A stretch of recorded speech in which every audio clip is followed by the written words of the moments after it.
Alright, so in this video we will calculate the moment of inertia for a few cases, and then we'll also give you, I'll give you certain known moments of inertia for objects. Okay, so just to remind us, we denote moment of inertia by I, and it is equal to the sum of these terms.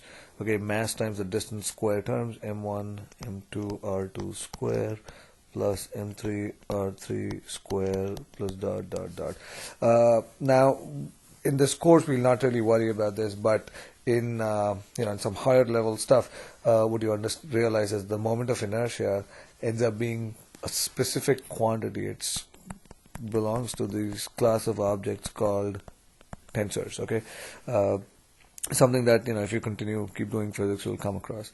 So anyway, we will calculate this for a few simple cases. So let's take a simple case of two masses, say m1 and m2, and what we'll do is we'll find the moment of inertia about the center of mass of the system. Okay, so let's say that these two are separated by a distance L.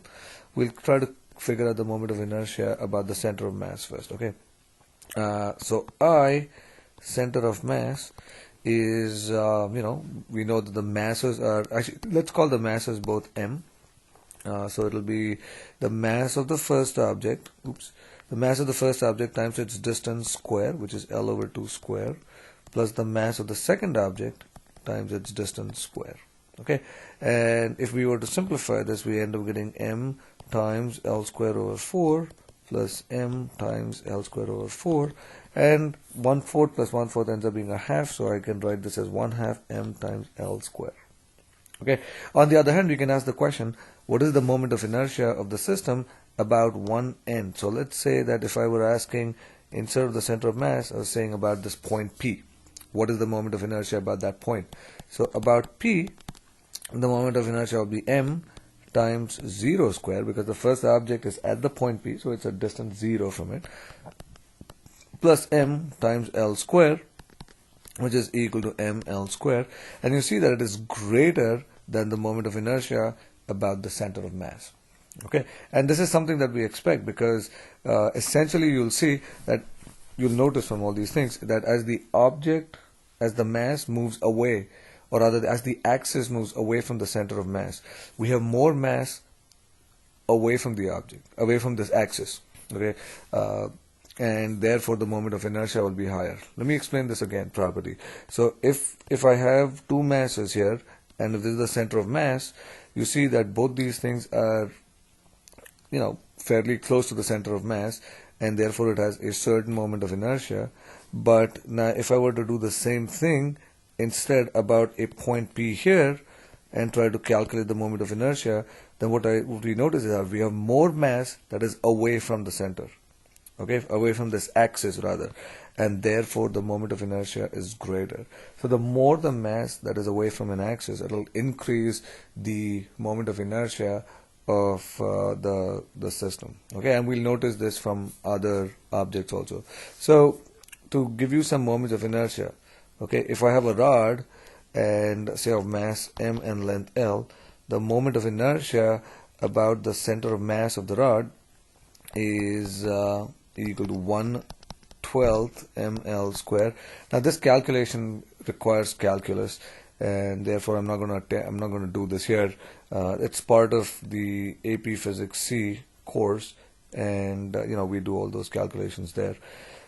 The moment of inertia about one end for a rod, okay, we expect this to be higher than ICM, and this ends up being 1/3 ml square. Okay, the moment of inertia for a ring. Okay, so if you have a ring, then let's assume this is a thin ring. For a ring, the moment of inertia about the center of mass is simply equal to m times r square. Okay, now we expect this for a ring because if you look at it, every point on the ring is the same distance r from the center of the ring, and therefore the moment of inertia is simply simply equal to mr square. On the other hand, if I had a disk, okay, a solid disk, what we notice that this would be there's some shape like this, but it's a solid disk of radius r and mass m. What we know that the moment of inertia about the center of mass is equal to 1/2 mr square. And you see that it is definitely less than the moment of inertia for a ring of the same mass and radius. And again, this is to be expected because for a disk, the mass is spread all the way from the center to the outside, while for the ring, all the mass is simply on the outside. Okay, the moment of inertia for a thin spherical shell.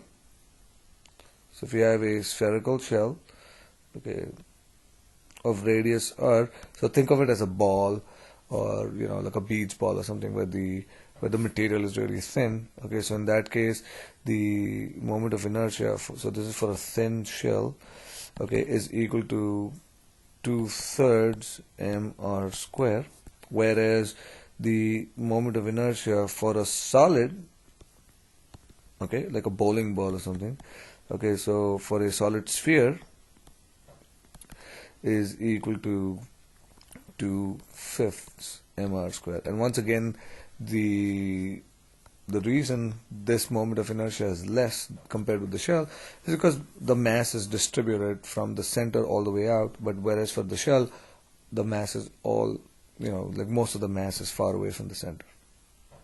Okay, so these are some useful things that will keep coming up.